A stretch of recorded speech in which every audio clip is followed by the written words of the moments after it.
So can we start with warm welcome for Rick, please?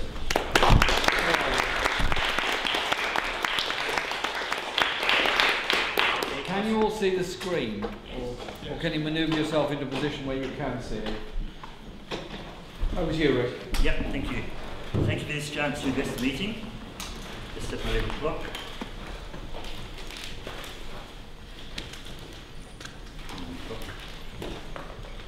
Okay, I've prepared about 40 slides to go through quickly. I've only got 10 minutes. I'm going to talk quite nervously quickly. Basically, 3 years ago in Fukushima, they had 3 meltdowns in 2 days. This is a shot of reactor number 3 exploding. There's a close-up. The blast went basically about 5 times as high as the building, and you can see huge chunks of the roof were blown up there. That's in reactor 3. I'll come back to it in a second, because there's a difference between the way the 3 reactors blew up. This next slide doesn't show up very well. Okay, on the left here, you can see that was reactor 1 blowing up. Basically, the blast went sideways. From reactor 3, the blast basically went vertically, and most scientists whose opinions I read say there was probably a conflagration in reactor 1, which is hydrogen exploding. Think of woof sound. And this is probably a quick, spontaneous nuclear fission. Basically there's probably been a small nuclear reaction inside reactor 3. I'll push on fairly quickly. There is when Fukushima popped off, the wind blew most of the poison out into the Pacific. The wind came from the northwest for a little while on day 2 when reactor 3 was leaking cesium all over the place. That's why you have the pink shape, and as you can see, it comes down to very close to Tokyo. Basically, all of that red area should be uninhabitable for humans. Humans shouldn't live there. That is the same degree of contamination that you find in Chernobyl, and where people are not allowed to live, where it is that contaminated. That is basically what is left from reactor 3 when it blew up. There is a, from on top of the site, you can see what's going on there. Basically, I haven't got my little pointer thing, doesn't matter.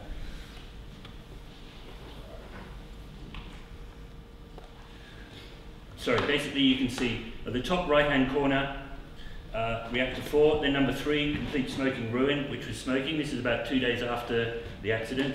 The one on the top right-hand corner is reactor 4, which hadn't blown up yet. What I want you to notice on this photo is the steam coming out of the reactor. I want to remind you, TEPCO for the first 3 months said the reactors are all in cold shutdown. We have not had a meltdown. And while they're saying it's in cold shutdown, it has obviously melted, had a meltdown. It's obviously broken its containment, broken out of its containment.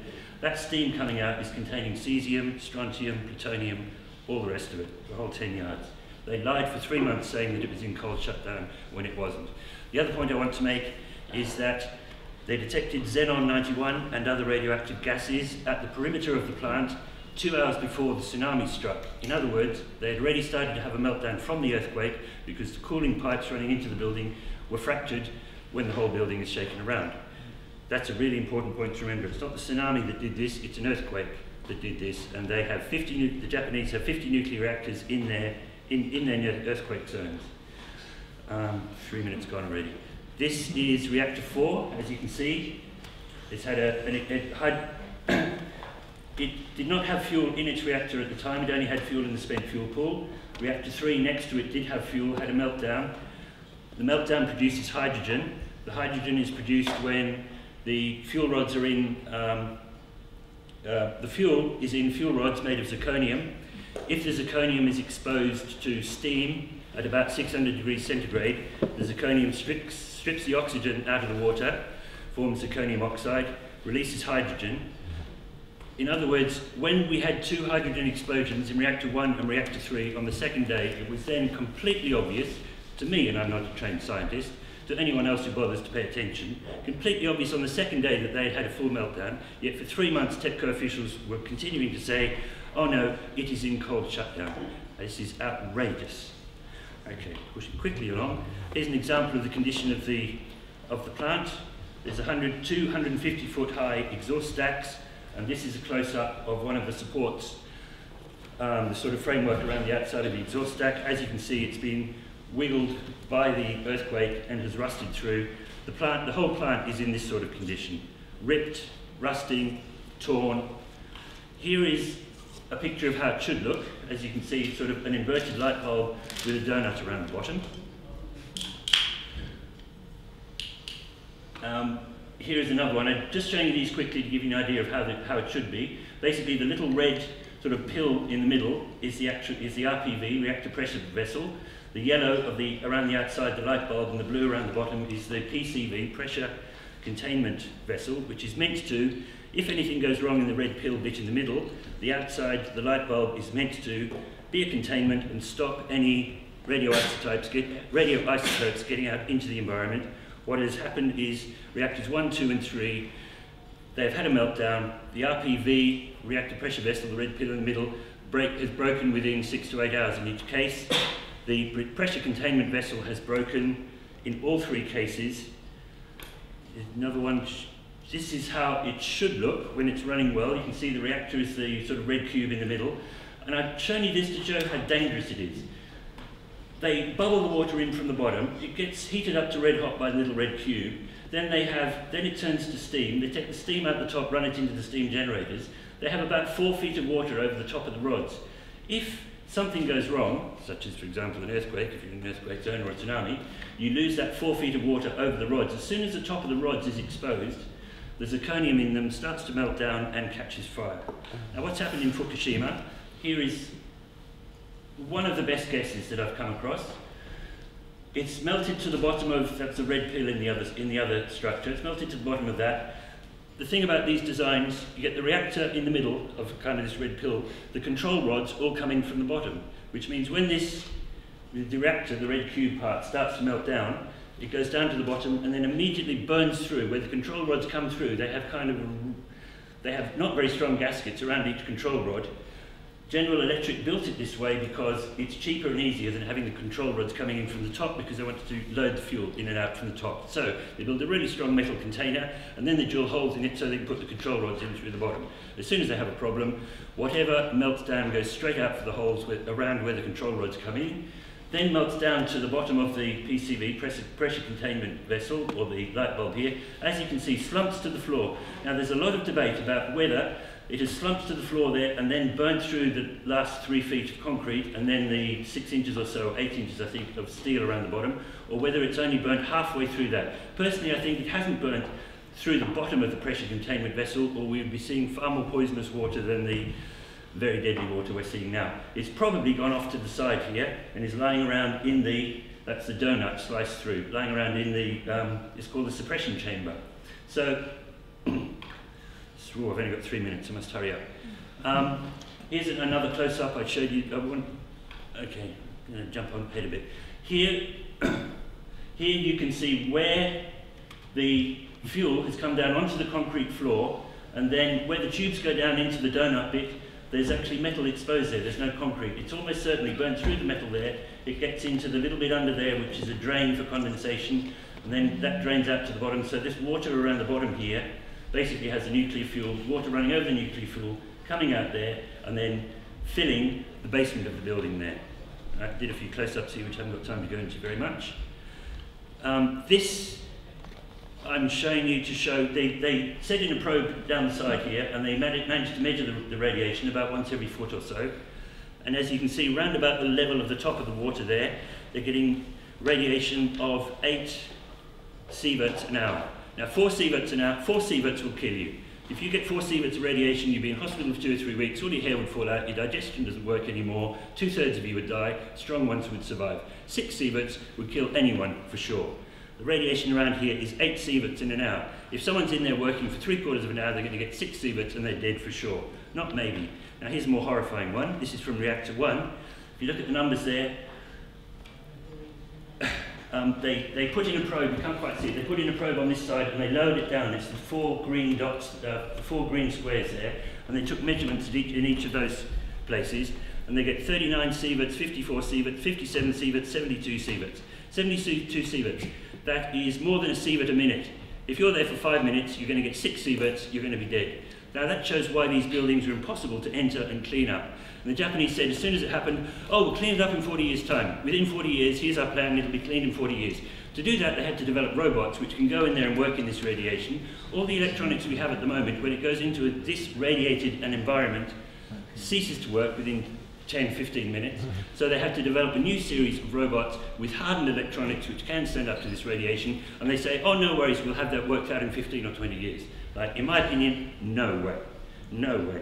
When I saw Fukushima pop off on TV, I thought, wow, learn this word. We're going to be talking about this word for hundreds of years. I saw the lights on. Okay, thank you.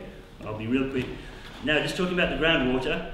The blue line there is roughly the level of the groundwater, and that's the plant. So what they were doing for a long time is try and pump the water out of the plant so it comes in from the groundwater and then doesn't go back out into the groundwater.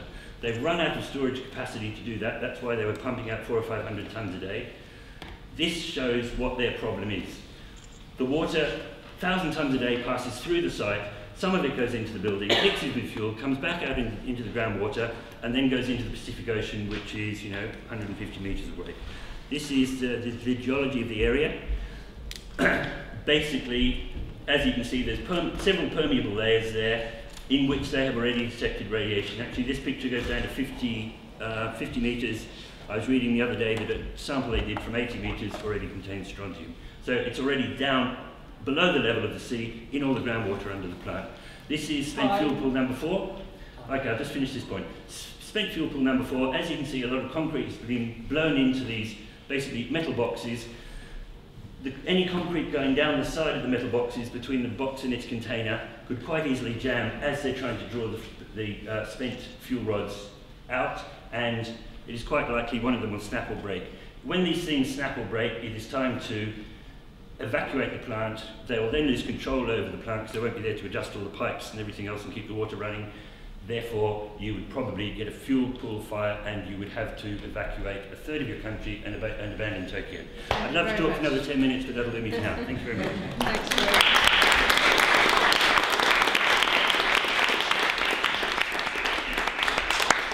Thanks very much indeed for that, Rick. Very interesting diagrams there. Thank you. You were talking about nuclear fuel rods before. I just want to talk a little bit about the design of the plants in Fukushima. They are boiling water reactors. It's a design from General Electric in the 1950s, who won World War II, so they said to Japan, here, build these, do what you're told, basically, in my opinion. It's an old design that was for a nuclear submarine, therefore it's very compact, therefore they stored the fuel. When they refueled it, they had to store the fuel near to the reactor. General Electric took this design, made it 3 times bigger, gave it to the Japanese and said, build this. I didn't understand this until Fukushima popped off and I started looking into it. The spent fuel is lifted out the top of the reactor and then stored in a pool up on the 4th story of the reactors. Now these are concrete buildings in I think we will all admit we know already, an earthquake zone. Concrete buildings with an earthquake zone with a swimming pool on the 4th floor full of totally lethal stuff, which, if it is not kept underwater for the first 5 years, immediately starts to burn and poisons everything within 1,000 kilometers. Japan has about 30 of these. The United States has about 30 or 40 of the same design. They're now 40 years old, plants that are 40 years old. That is why the Americans are not talking about what is going wrong at Fukushima. The Japanese are not admitting how bad Fukushima is. I think it would probably cost around $500 billion, $500 billion to clean up properly, even though it's impossible to clean up, but even to do as well as you could, it would cost that amount of money. The Japanese don't want to admit that Fukushima is a big, expensive, horrible mess, because then they would not be able to restart the other 48 nuclear reactors that they've got, and the United States would not be able to keep running the 104 nuclear reactors of very similar design that they've got, right? And then to finish up, if I may, one story which came on the internet today. It's from the ABC, the Australian Broadcasting Corporation, who have spoken to someone from TEPCO, a TEPCO insider, who's speaking anonymously. He'll lose his job if they find out who he is. A nuclear industry insider has told the ABC that the situation at the stricken Fukushima reactor is still not under control. At the risk of losing his job if his identity is revealed, a senior TEPCO staffer who's worked at the Fukushima plant for more than 20 years says the situation at the reactor is not under control and no one knows how to fix the problem. The whistleblower says mistakes are made weekly, contaminated water leaks into the Pacific Ocean every day. That's about 400 tonnes a day, straight into the Pacific. The insider says the damaged reactors can never be decontaminated and that people should not be moved back into the no-go zone, the 20-kilometre exclusion area around Fukushima. Thank you. That's a TEPCO insider saying that. I mean, say no more, eh? And then finally...